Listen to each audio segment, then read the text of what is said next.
আজ 3 দিন হয় হসপিটাল থেকে বাড়িতে ফিরেছেন জিয়ান লুইজি গ্যান্টানার। এই 3 দিনে হসপিটাল থেকে ডক্টর ওনাকে ছাড়েনি। উনি কমা থেকে মাত্র ফিরেছেন বলে। ওনার এই অ্যাক্সিডেন্টের কথা ইতিমধ্যে পুলিশ এই বিষয়ে পুরোটাই তদন্ত করে ফেলেছেন। উনি হসপিটালে থাকাকালীন আরিশ রাগ দেখিয়ে চলে যেতে কিছু লোক ঠিক করেছিলেন। আরিশ কোথায় থাকে ইভেন তার সব ইনফরমেশন জোগাড় করে দিতে। উনি বাড়ি ফিরতে আরিশের সব ইনফরমেশন পেয়ে লুসিয়ানকে নিয়ে ওর ফ্ল্যাটে যায়। তবে উনি যেই নিরাশ হন, আরিশ তখন বাসায় ছিল না। পরপর এমন 2 দিন যেতে আরিশের সাথে ওনার দেখা মিলে। আরিশ ওনাদের দেখে ব্রু কুঁচকে বলল, কে চাই আপনাদের? তোমাকে। সোজা সাপটা উত্তর দিলেন জিয়ান লুইজি গ্যান্টানার। হালকা চেঁচিয়ে আরিশ বলল, আচ্ছা, আপনাদের কি একটা কথা বলে বলছেন না? আরিশকে চেঁচাতে দেখে লুসিয়ান ইংলিশ বাক্যে বলল, সে তুমি যাই বলো দাদা ভাই, তোমাকে আমরা নিয়ে যেতে এসেছি। আরিশ কিছু বলবে তার আগে জিয়ান লুইজি গ্যান্টানার মুখখানা ছোট্ট করে বললেন, দেখো বাবা, আমি আজ 2 দিন ধরে এখানে আছি তোমার জন্য। আজকে আমি তোমাকে সাথে না নিয়ে এক পাই জায়গা থেকে নড়ব না। ওরার কথাই লুসিয়ান সাই জানিয়ে ইংলিশ বাক্যে বলল, তুমি ঠিক বলেছো বাবা, দাদা ভাইকে না নিয়ে আমিও এক পাও যাব না। আরিশের ভীষণ রাগ হচ্ছে নিজের উপর। ওনাদের কথায় কি করবে ভেবে না পেয়ে নিজেকে কন্ট্রোল করে 2 হাতে মাথা চেপে বলল, আপনারা কিন্তু এবার বাড়াবাড়ি করছেন। আমার ধৈর্যের পর। ওর কথা শেষ করতে না দিয়ে উনি বললেন, তোমাকে আমি দত্তক নিব। ওনার কথা শুনে আরিশ আশ্চর্যের সীমা পৌঁছে বলল, হোয়াট? আরিশকে অবাক হতে দেখে লুসিয়ান এগিয়ে গিয়ে ইংলিশ বাক্যে বলল, হ্যাঁ দাদা ভাই, তুমি আমার ভাই হয়ে যাও। আমার বাবা মা তোমাকে ভীষণ ভালোবাসবে, আমার মতো। দরকার হয় আমার চেয়ে তোমায় বেশি ভালোবাসবে। তুমি আমার বড় ছেলে আরিশ, আর ও আমার ছোট ছেলে লুসিয়ান। আরিশ এদের অতিরিক্ত পাগলামি করতে দেখে বোঝানোর জন্য বলল, দেখুন, আমার মা বাবা, আমার একটা পরিবার আছে, সেখানে আপনি আমাকে দত্ত। আমি তো বলিনি তুমি আমার ফ্যামিলির কাছে যেতে পারবে না।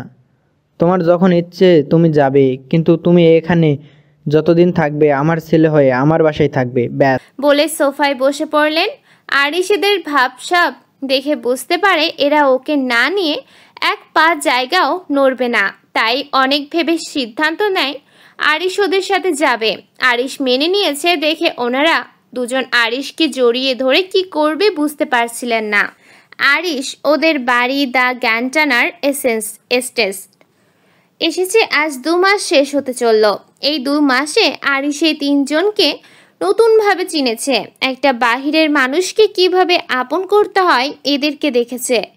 আপন ছেলে না হয়েও যে মানুষের থেকে এমন ভালোবাসা পাওয়া যায় এদেরকে না দেখলে বোঝা যেত না। কে বলবে এদের এত টাকা জায়গা বাড়ি গাড়ি, তারপরও কিভাবে একে আপন করে নিল। তবে আরিশ এখানে থাকছে ঠিকই, কিন্তু আজ অবধি ওনাদের সাথে অ্যাডজাস্ট করতে পারেনি। হয়তো ওর গাম্ভীর্যতার কারণে ও এই বাড়িতে থাকলেও ওর সব যাবতীয় খরচও নিজেই করতো। এতে ওনারা আরিশকে জোর করতে পারতেন না। আরিশ চলে যেতে পারে সেই জন্য ওনারা আরিশের সাথে বাড়তি কথা বলতে পারতেন না আরিশের স্বভাবের জন্য। কারণ ওর এক কথার উপর ওনারা 2 কথা বলেও চেঁচামেচি করে বাড়ি থেকে বেরিয়ে আসতে চাইতো। আর ওনারা অনেক কষ্টে ওকে মানিয়ে রাখতো। তবু ওনাদের আরিশকে চায়। দিন যাচ্ছে, রাত কাটছে। হঠাৎ একদিন আরিশ মিনি বাইক অ্যাক্সিডেন্ট করে।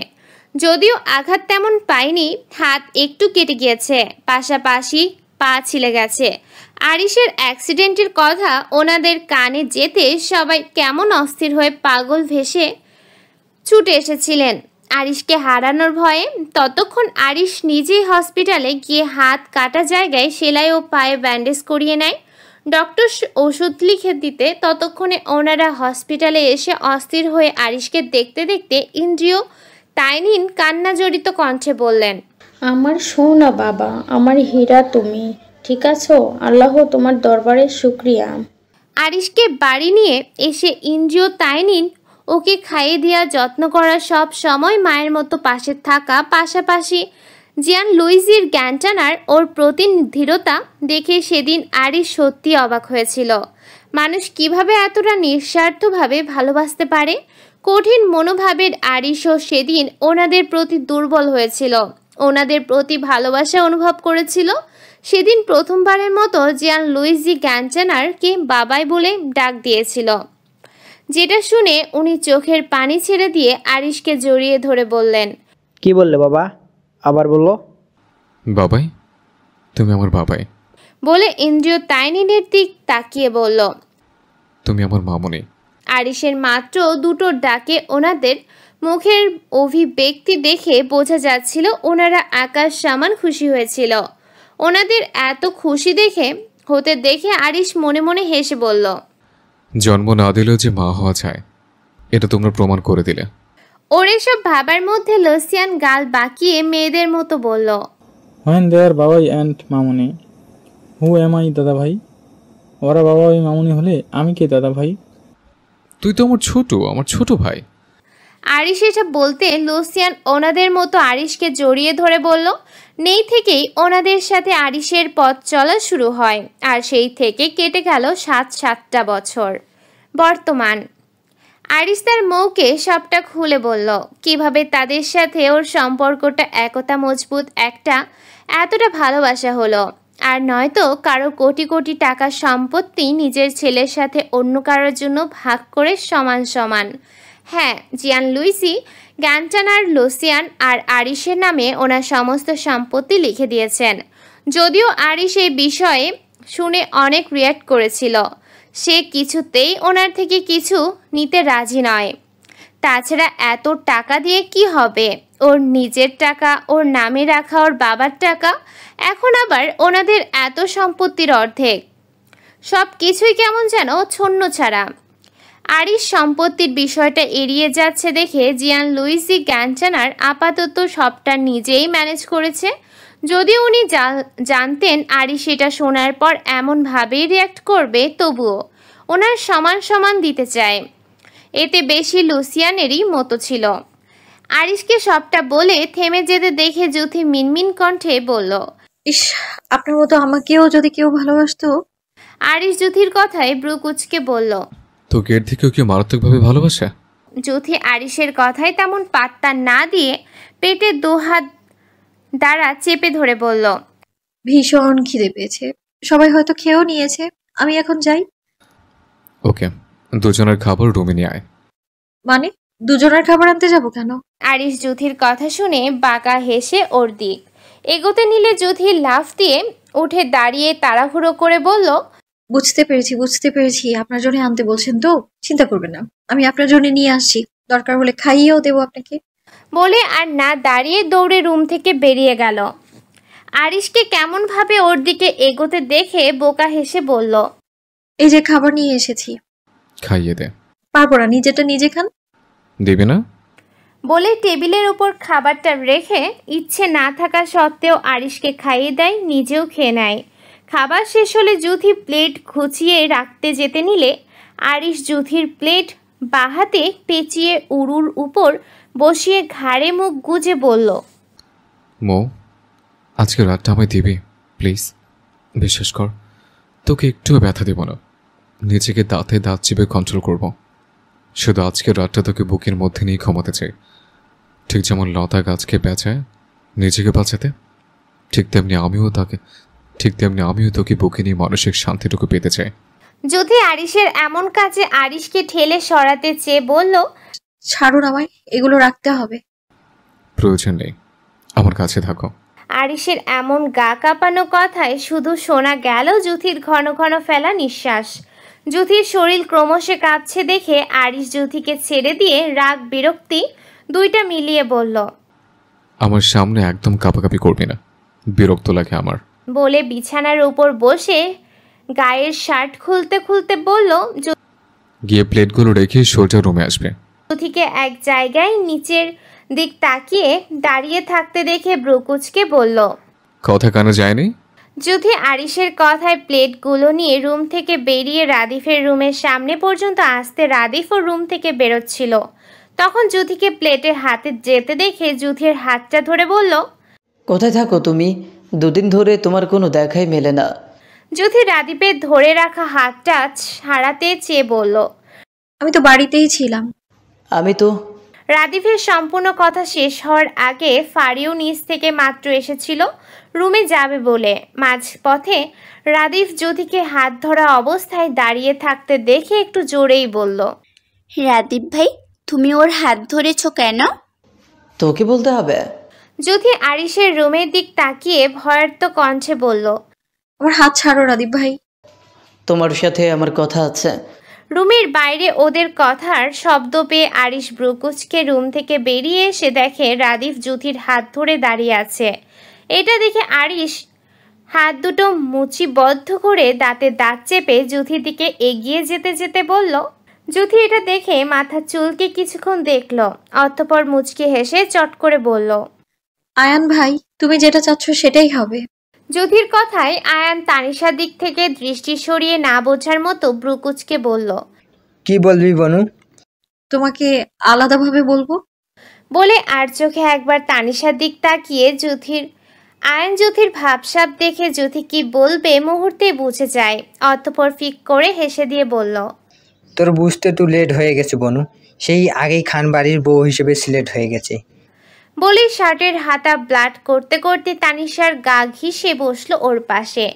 আয়ান তানিশার পাশে বসতে তানিশা উঠে অন্য পাশে বসতে নিলে আয়ান ওর হাতটা চেপে ধরে পাশে বসিয়ে চাপা কণ্ঠে বলল, কি সমস্যা, কি ভালো লাগছে না?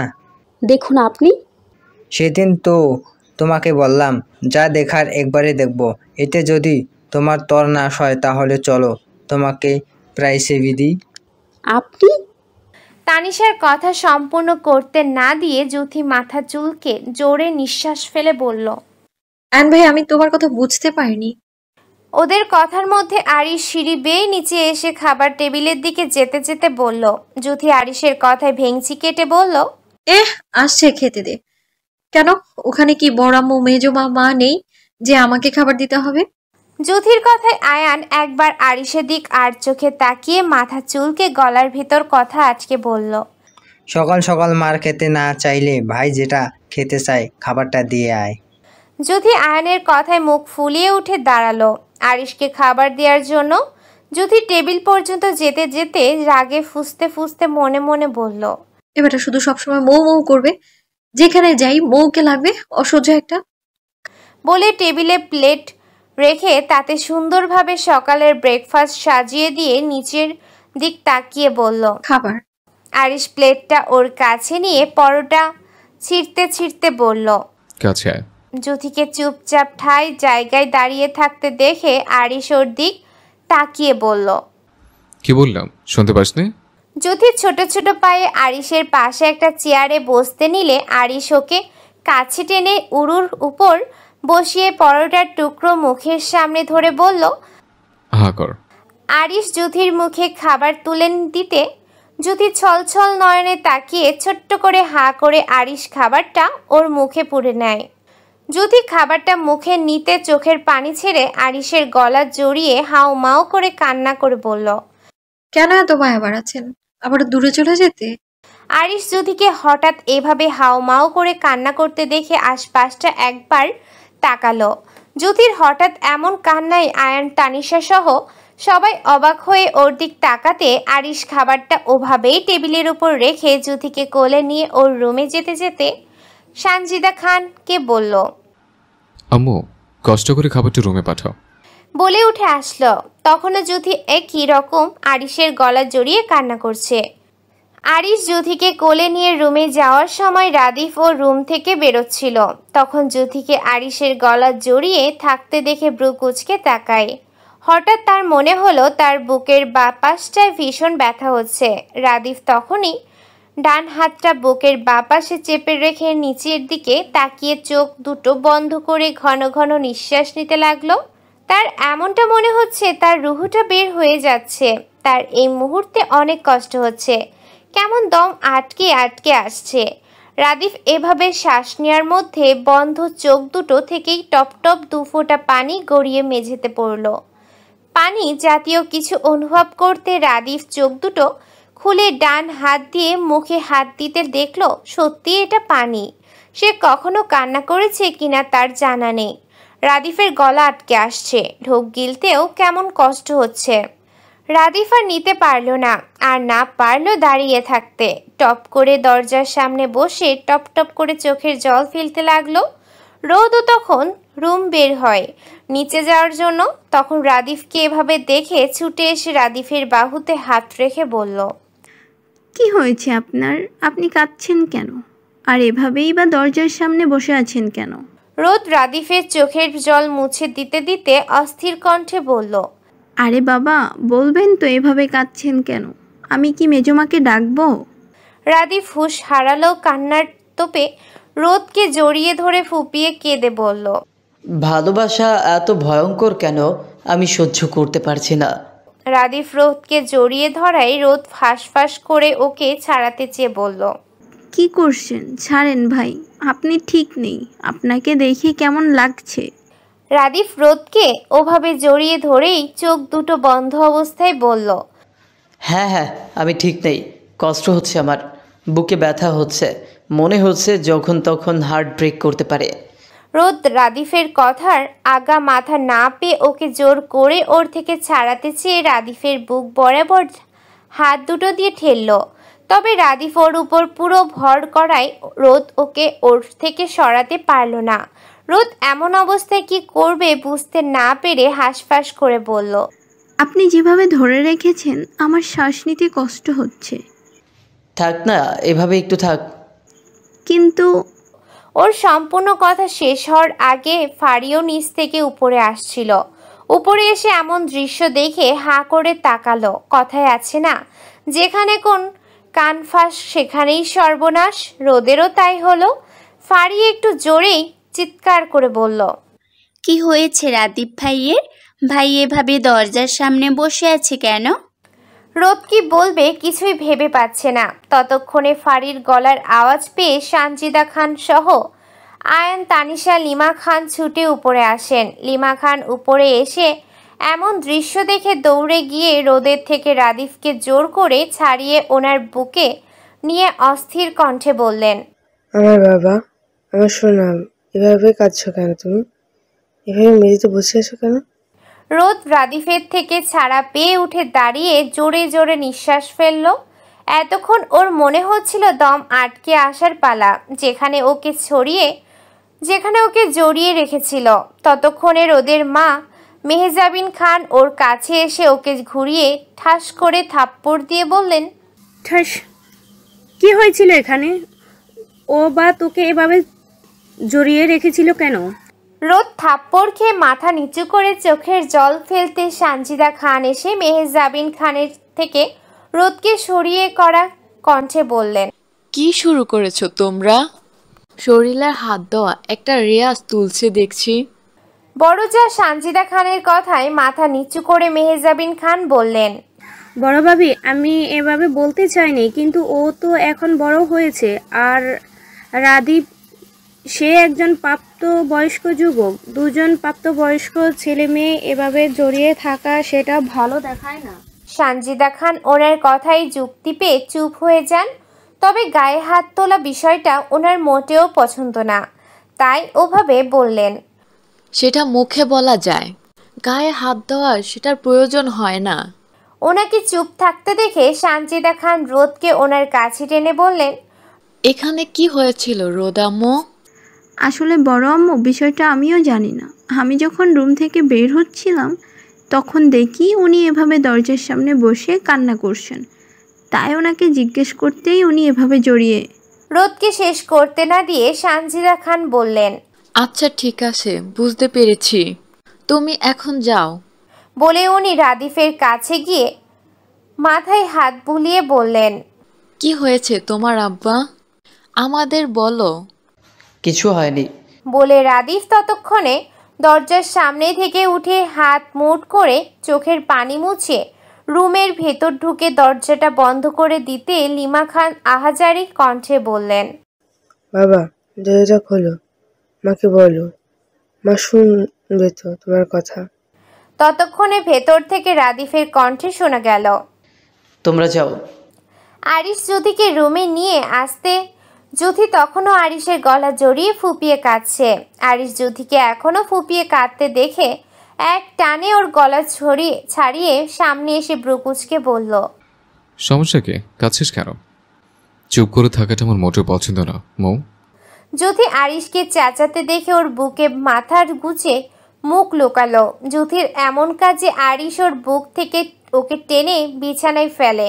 2 হাত বিছানার উপর রেখে তার মধ্যে জ্যোতিকে আবদ্ধ করে বলল, নাকামি মারাও, তোর নাকামি দেখতে নিয়ে এসছে। জ্যোতি আরিশের 2 হাতে বিছানার উপর আবদ্ধ থাকা অবস্থায় নড়াচড়া করার চেষ্টা করে মিনমিন কণ্ঠে বলল, ভালোবাসেন আমায়? জ্যোতির এমন প্রশ্নে আরিশ রাগী নিঃশ্বাস ফেলে বিরক্ত হয়ে ওর থেকে সরিয়ে এসে গম্ভীর কণ্ঠে বলল, তোকে ভালোবাসতে যাবো কেন? আরিশ জ্যোতির উপর থেকে সরে আসতে জ্যোতি বিছানায় উঠে বসে চোখের পানি মুছে ফুপিয়ে বলল, ঠিকই বলেছেন, আপনি কেন আমায় ভালোবাসতে যাবেন? এতটুকু বলে থেমে আবারও ফুপাতে ফুপাতে বলল, ভালোবাসা যদি এতটাই সহজ হতো তাহলে প্রতিটা ভালোবাসাই পূর্ণতা পেত। জ্যোতি এতটুকু বলে তাচ্ছিলের হাসি দিয়ে আবারও বলল, আরিশ ভাই, আপনি যদি আমাকে ভালোই বাসতেন তাহলে সেই দিন সবার চোখের কাঁটা বানিয়ে রেখে চলে যেতে পারতেন না? তোকে কে বললো আমি তোকে ভালোবাসি? এটা তো সম্পূর্ণ ভুল ধারণা।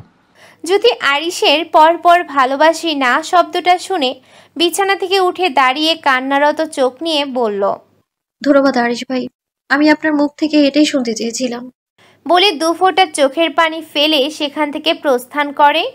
আরিশ জ্যোতিকে চলে যেতে দেখে মুখে বাঁকা হাসি ফুটিয়ে বিড়বিড় করে বলল, বোকা মোচাক, তোর প্রতিটা কদম, প্রতিটা নিঃশ্বাস, প্রতিটা পদক্ষেপ আমারটা এখন ইশারা দিয়ে হবে, তবে সেটা তোর আয়তেরও বাইরে। বলে বিছানায় শুয়ে চোখের উপর হাত দিয়ে পায়ের উপর পা তুলে নির্দ্বিধায় শুয়ে রইল। যদিও সে চাইলে তার মৌকে আটকাতে পারত না, তবে রেখে দেয়নি নিচে। তানিশা এসেছে বলে এই বিষয়টা তার মাথায় ছিল। মেয়েটা এই বাড়িতে ওর জন্য এসেছে, এখন যদি ওকে এভাবে ওর কাছে রেখে দেয় তাহলে মেয়েটা তো চলে যাবে। তাই আর জোর করেনি। তাছাড়া ওর কাছে থাকলে এই মেয়ে ফ্যাত কান্না করতো, যেটা তার ওর একদমই সহ্য হতো না। রাদিফ তখন দরজা আটকে রুমে আসতে কিছু জিনিসপত্র মেঝেতে আছাড় মেরে ভেঙে ফেলে নিজেকে স্বাভাবিক করতে। তার কিছুতেই ওই দৃশ্য মেনে নেওয়া পসিবল ছিল না। যতবার ওই জিনিসটা চোখের সামনে ভেসে উঠেছে ততবার ওর মন চাইছে সব কিছু ভেঙে গুঁড়িয়ে দিতে। রাদিফ এসব ভাবতে ভাবতে বিছানায় বসে ওর চুলের মুঠি ধরে চেপে ধরে বলল, না না জ্যোতি আমার থেকে আলাদা হতে পারে না, আমি তো ওকে ভালোবাসি, তাহলে জ্যোতি কেন? এতটুকু বলে থেমে যায় ও। হঠাৎ ওর ভাবনা এমনটা হয়, জ্যোতি ইচ্ছে করে হয়তো আরিশের গলা জড়িয়ে ধরেনি, আরিশ হয়তো আবারও ওকে হার্ট করেছে, তাই হয়তো বাধ্য হয়ে জড়িয়ে ধরেছে। এসব ভেবে রাদিফ নিজেকে সান্ত্বনা দিয়ে ওর রুম থেকে বের হয়। অফিস যাওয়ার জন্য সময় তার নিয়ম মেনে কেটে গেছে 3টি দিন। জ্যোতির সাথে সেদিনের পর আর আরিশের দেখা হয়নি। আরিশ সকাল হতে বেরোতো রাত্র 12টা নাগাদ কিংবা 12:30 নাগাদ বাড়ি ফিরত। আর যতটুকু টাইম আরিশ বাড়ি থেকেছে জ্যোতি ইচ্ছে করে আরিশের সামনে যায়নি। ওকে যতটা সম্ভব এড়িয়ে চলেছে। আরিশও এই বিষয়ে নোটিস করেছে, কিন্তু অতি ব্যস্ততার জন্য প্রেয়সীর কাছে যেতে পারিনি। এতে তার দিন কাটলেও মানসিক শান্তি কেমন উধাও হয়ে গেছে। রাদিফও সেই বিষয় ভুলে স্বাভাবিক হয়ে আগের মতো অফিস থেকে তখন হয়তো ছুটি নিতে হবে অন্যদের দায়িত্ব দিয়ে। কত কাজ তখন, তাই সবার ব্যস্ততায় দিন পার হচ্ছে। রোদও সেদিনের পর থেকে আর রাদিফের মুখোমুখি হয়নি। যতটা সম্ভব রাদিফ বাসায় থাকলে রুমে থেকেছে। সন্ধ্যা প্রায় 7:37। খানবাড়ির সকল মানুষ বসার ঘরে সন্ধ্যার নাস্তা করতে ব্যস্ত। এমন সময় হঠাৎ ইভার ফোন বেজে ওঠায় খাবার রেখে ফোনটা হাতে নিতে দেখে রনি ফোন দিয়েছে। এই সময় এই লোকের ফোন দেখে ইভা মনে মনে বলে, লোকটার কি খেয়ে দিয়ে কাজ নেই? সে আমাকে দেখে যাওয়ার পর থেকে দিন নেই, রাত নেই, সন্ধ্যা নেই, দুপুর নেই, সব সময় শুধু ফোন আর ফোন। ইভাকে ফোন হাতে নিয়ে কিছু ভাবতে দেখে সানজিদা খান বললেন, কে ফোন দিয়েছে ইভা আম্মু? ইভা সানজিদা খানের কথায় কিছুটা লজ্জা পেয়ে মাথা চুলকে বলল, আসলে বড় আম্মু। ওর সম্পূর্ণ কথা শেষ করতে না দিয়ে সানজিদা খান বুঝতে পেরে আবার মুচকি হেসে বললেন, বুঝতে পেরেছি মা, তুমি খাবারটা নিয়ে রুমে গিয়ে কথা বলো। ইভা ওর বড় আম্মুর কথায় সায় জানিয়ে হাতে খাবার প্লেটটা নিয়ে রুমে গিয়ে ফোনটা রিসিভ করে মধু কণ্ঠে বলল, আসসালামু আলাইকুম। ইভার মিষ্টি কণ্ঠে সালাম পেয়ে অপর পাশের লোকটা মুচকি হেসে বলল, ওয়ালাইকুম আসসালাম মাই ডিয়ার। এতটুকু কথা বলে দুজনেই বেশ সময় নীরবতা পালন করে রনি বলল, সন্ধ্যাবেলা নাস্তা করেছো? জি, খাচ্ছি। আর আপনার সাথে কথা বলছি। আপনি খেয়েছেন? হ্যাঁ। রনি এতটুকু বলে থেমে আবারও আসন্ন গলায় বলল, দুদিন পর আমাদের বিয়ে, তুমি এখনো আমায় আপনি করে বলবে? ইভাকে চুপ থাকতে দেখে রনি অধৈর্য গলায় বলল, প্লিজ তুমি করে বলো, আপনি শব্দটা ভালো লাগে না। ইভা রনির কথায় শ্বাস ছেড়ে মধুকণ্ঠে বলল, আগে বিয়ে হোক, তারপর না হয় তুমি করে বলবো। বিয়ের আগে তুমি বলা এটা কেমন দেখায় না? মানলাম তোমার কথা, কিন্তু বিয়ে সম্পূর্ণ হওয়ার সাথে সাথে তুমি করে বলতে হবে। তখন কোনো এক্সকিউজ শুনবো না আমি। মনে রাখবেন কিন্তু ম্যাম। দুজনে বেশ বিভিন্ন কথায় মশগুল হলো। ব্যক্তিগত বিষয়, সানজিদা খান সবার সন্ধ্যার নাস্তা করা শেষ দেখে ব্রোকোজকে উপরের দিক তাকালো। সেই কখন জুথিকে নাস্তা করতে ডাকলো, এখন পর্যন্ত নিচে আসার কোনো নামই নেই। উনি খাবার প্লেটে ঢাকতে ঢাকতে আবারও ডাকলেন, মৌ, খেতে আসছো না কেন তুমি? রাতের খাবার সন্ধ্যার খাবার কি একসাথে খাবা নাকি? জুথি ওর রুমে এলোমেলো ভাবে শুয়ে, গরমের উত্তাপতে ওর প্রায় নাজেহাল অবস্থা। ফর্সা মুখশ্রী কেমন লালচে হয়ে আছে, দেখে মনে হচ্ছে কেউ হয়তো মরিচ গুঁড়া লাগিয়ে দিয়েছে, সাথে টপ টপ ঘাম তো আছেই। তাই তখন সানজিদা খানের ডাক শুনলেও খেতে যায়নি। এখন আবারও সানজিদা খানের পরপর ডাকে জুথি উঠে বসে নিচে যাওয়ার জন্য। জুথি ওড়না দিয়ে ঘাম মুছতে মুছতে সিঁড়ি বেয়ে নেমে আসছে, সবাই ওর দিকে তাকালো। জুথি টেবিলের কাছে আসতে সানজিদা খান ওর দিক তাকিয়ে ব্রোকোজকে বললেন, তোমাকে এমন দেখাচ্ছে কেন? আর বলো না। এটা বলে জোরে নিঃশ্বাস ফেলে একটু জোরেই বলল, ডিয়ার গরম, জোর করে কখনো ভালোবাসা পাওয়া যায় না, তাই তুমিও আমাকে ছেড়ে চলে যাও। দেখেছো তো, তোমাকে আমার সাথে কেউ সহ্যই করতে পারে না, তাই তাড়াতাড়ি চলে যাও। জুথির এমন উদ্ভট কথা শুনে সবাই ফিক করে হেসে দিল। ততক্ষণে আরিশ ওর বাড়িতে ঢুকছিল। তখন জুথিকে টেবিলের কাছে দেখে সোজা ওর কাছে গিয়ে ওকে কোলে নিয়ে সামনের দিক হাঁটতে হাঁটতে সানজিদা খানকে গম্ভীর কণ্ঠে বলল, মগে নিয়ে গেলাম। কিন্তু ও তো নাস্তা করছেনি। রুমে পাঠিয়ে দাও। আরিশ জুথিকে হঠাৎ এভাবে কোলে নিতে জুথি ওর থেকে ছাড়া পাওয়ার জন্য ছোটাছুটি করে অস্থির কণ্ঠে বলল, ছাড়ুন আমায়, যাবো না আমি আপনার সাথে। জানি তো ঘাটতারামি করবি, তাই তো বলে নয়, ডাইরেক্ট কোলে নিয়ে যাচ্ছে বলে আরিশ বাচকটা টিপ দিল।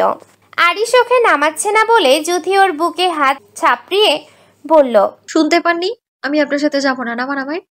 আরিশ জুথির কথায় পাত্তা না দিয়ে ওকে চুমু দেখিয়ে রুমের দিকে যেতে জুথি বলল, আপনার রুমে যাব না। রুমে না গেলে হবে কিভাবে বেব? আস্তাগফিরুল্লাহ। তুমি আস্তাগফিরুল্লাহ বলছো কেন জান? রুমে না গেলে সবার সামনে বসে কি হবে? জুথি আরিশের এমন নির্লজ্জ মার্কা কথায় ওর কোল থেকে নামার জন্য আরো ছটফট শুরু করলো। আরিশ তার মুখে এভাবে ছটফট করতে দেখে বাঁকা হেসে খুব সযত্নে কোলে আঁকড়ে রুমে এসে জুথিকে বাচ্চাদের মতো করে ওকে নিয়েই পেছনভাবে বিছানায় শুয়ে বুকের মধ্যে আঁকড়ে ধরে চোখ দুটো বন্ধ করে শান্তির নিঃশ্বাস ফেলল। তার এখন ভীষণ মানসিক শান্তি লাগছে এই নরম তুলতুলে শরীরটাকে বুকে আঁকড়ে ধরতে পেরে। এই 3 দিন যে এই ছোট্ট শরীরটাকে একটা বারো ছুঁতে পারেনি, কাছ থেকে দেখতে পারেনি, এতে তার ভীষণ অস্বস্তি হচ্ছিল। এখন তার শান্তি লাগছে। আরিশ এসব ভেবে একটু ঝুঁকে জুথির মাথায় চুমু খেয়ে বলল, ঠিক যতটা শান্তি তোর মুখের দিকে তাকালে আমি পাই, ঠিক তার চেয়েও বেশি তোকে বুকে আগলে নিয়ে পাই। জুথি আরিশের বুকে আবদ্ধ হয়ে গত দিনের অভিমান ভুলে আরিশের বুকের মধ্যে আরো আবদ্ধ হয়ে কাতর কণ্ঠে বলল, যাকে ভালোবাসেন না তাকে বুকে নিয়ে শান্তি কেন পান? আরিশ জুথির কথা শুনে মুখ টিপে হেসে গুরুতর কণ্ঠে বলল, ও ভালোবাসি না বলেই দূরত্ব? তাহলে চাও তোকে একটু ভালোবাসি? জ্যোতি আরিশের এমন কথা শুনে ওর বুক থেকে ছাড়া পাওয়ার জন্য ছটফট করে বলল, অসভ্য পুরুষ লোক, ছাড়ুন আমায়। এই তো বললে আমি তোকে ভালোবাসি না, তাই তো একটু আদর ভালোবাসা করতে চাইছি। বলে জ্যোতিকে টেনে ওর মুখের কাছে তুলতে জ্যোতি আরিশের পরপর এমন কথায় ও কাজে ওকে ঠেলে সরাতে চেয়ে ভয়াত কণ্ঠে বলল, আপনাকে কেমন কেমন যেন লাগছে, আমি বরং এখন এখান থেকে যাই। শুধু এতটুকু শব্দ শোনা গেল। পর মুহূর্তে আরিশ ওর ঠোঁট দুটো ওর ঠোঁটের সাথে মিশিয়ে জ্যোতির হাত দুটো বিছানার দুই পাশে চেপে ধরে নিজের কাজে ব্যস্ত হলো। জ্যোতি আরিশের কর্ম বুঝতে পেরে ছাড়া পেতে ছোটাছুটি করতে আরিশ গুনা 2-3 মিনিট চুমু খেয়ে নিতে লাগলো। জ্যোতি স্বাভাবিক হতে লজ্জায় আরিশের বুকে মুখ লুকালো, ঠিক ততটা যতটা ঘনিষ্ঠ হলে একজন মানুষ আর একজন মানুষের ভিতরে ঢুকে যেতে চায়। আরিশ জ্যোতিকে ওর বুকের সাথে এতটা মিশে যেতে দেখে কানের কাছে মুখ নিয়ে নেশাক্ত কণ্ঠে বলল, তুই যেভাবে আমাকে চেপে রেখেছিস এখন আমি কিনা কন্ট্রোল হারিয়ে বাসর করে ফেলে। আরিশ কথাটা বলতে জ্যোতি ঘন নিঃশ্বাস ফেলে পেছন থেকে আরিশের টি শার্টটা খামচে ধরে কাপা কাপা কণ্ঠে বলল, চুপ করুন আপনি, আমি আপনার এমন কথা নিতে পারছি না। আরিশ জ্যোতির কথায় তেমন পাত্তা দিল না, বরঞ্চ নিজের কাজে ব্যস্ত হতে জ্যোতির ঘাড় থেকে শুরু করে মুখমণ্ডলিতে শব্দটি চুমু দিতে শুরু করলো। আস্তে আস্তে আরিশ জ্যোতির নরম পেটে জামাটা সরিয়ে হাত রাখতে জ্যোতি ভয়ে কেঁপে উঠে নাড়াচাড়া করলো। তবে আরিশ ওর কোনো কথাই থামছে না দেখে, পাশাপাশি এতটা ঘনিষ্ঠ হতে দেখে জ্যোতি ভয়ে ফুপিয়ে কেঁদে উঠতে আরিশ ওর মনোযোগ হারায়। অতঃপর মাথাটা ঝাঁকা মেরে উঠে বসে, কন্ট্রোল হারানোর মতো মাথায় হাত বুলাতে বুলাতে শ্বাস নিতে নিতে গম্ভীর কণ্ঠে বলল,